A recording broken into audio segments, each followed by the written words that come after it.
If you're wondering where my Witness videos have been, let's just say I've been a little sidetracked with a different puzzle game, specifically a Monsters Expedition. Monsters Expedition is the newest game from Draknek and Friends. It stars a monster that pushes logs to make bridges between islands. And that's mostly it. The game is incredibly charming, the visuals are calm and pleasant, the music is relaxing but also quiets down if it thinks you need focus. There's also a little symbol hit when you hit undo, which is pretty fun. The framing of the game is that there's a museum monsters in the future have built about human artifacts. The writing ranges from misinterpretations of everyday objects, to fun jokes and puns, to bizarre and surreal fake objects. It blurs the line between those frequently.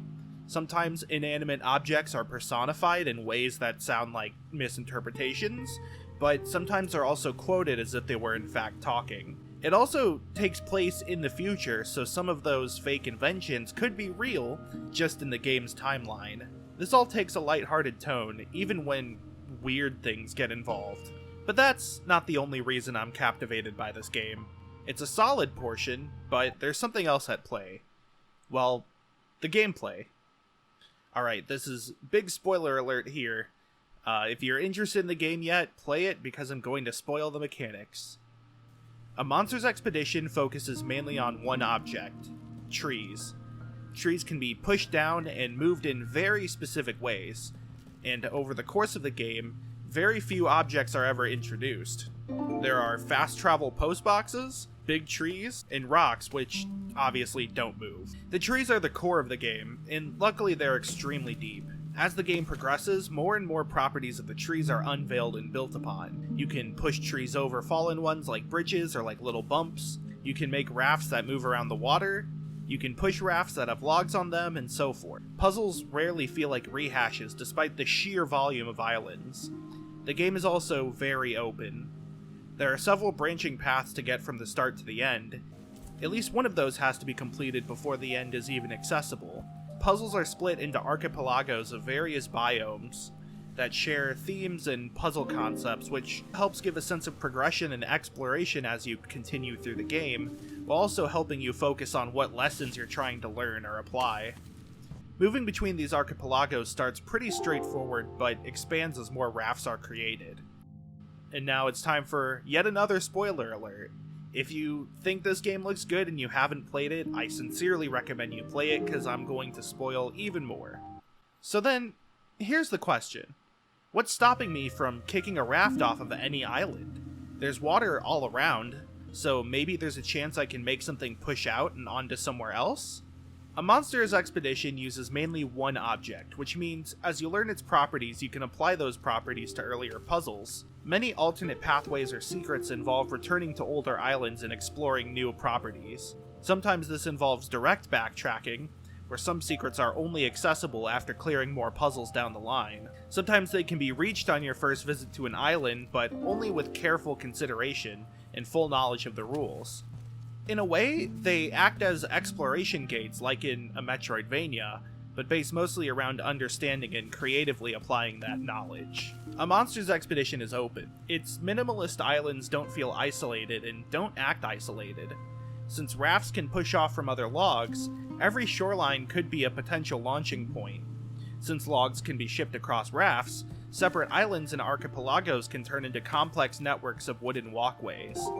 Eventually, even the reset puzzle mechanic in the post boxes become important puzzle tools. The player is given immense freedom to experiment with the rules of the game. Most islands have a fair bit of open space to move logs, and there aren't many rocks in the water barring entry from elsewhere, meaning the player has a lot of room to mess with the game's logic on their own. It almost feels like it's challenging the player to try and break it. Rarely have I felt like a game is okay with me finding exploits as much as this game. There's a certain sense of discovery in breaking games. It feels like you're not doing what you're told, a sort of freedom of going outside what people intended and of breaking rules. It can also feel like a test to see how far the game can go. When I look for glitches, it's not because I want to see the game fail. On the contrary, I enjoy the game and its systems enough to want to play more with them and explore them more. It's like Legos. You can buy and build a castle, but there's always the implicit permission that you can use those bricks to build something else. When I tweeted out a post saying that I can spend hours in this game playing it without accomplishing anything and still enjoying it, it's because of this reason. In a way, I'm seeing what I can build with these bricks, or these logs, and I kind of let the creativity take me. Even if I don't find anything cool from it, I at least had a fun time putting the pieces together. Likewise, a Monsters Expedition's logs and trees are like bricks. It gives you space to build other things than a castle, or I guess a log cabin maybe. Games often try and limit exactly what you can do to exactly what the developers intended, which is understandable. As a developer, you'd want the player to experience the game as close as possible to your intention, and oftentimes making a world believable or limiting the player in a way that feels fair or invisible means only showing what's necessary. Breaking those walls can ruin some of the magic, like going backstage at Disney World.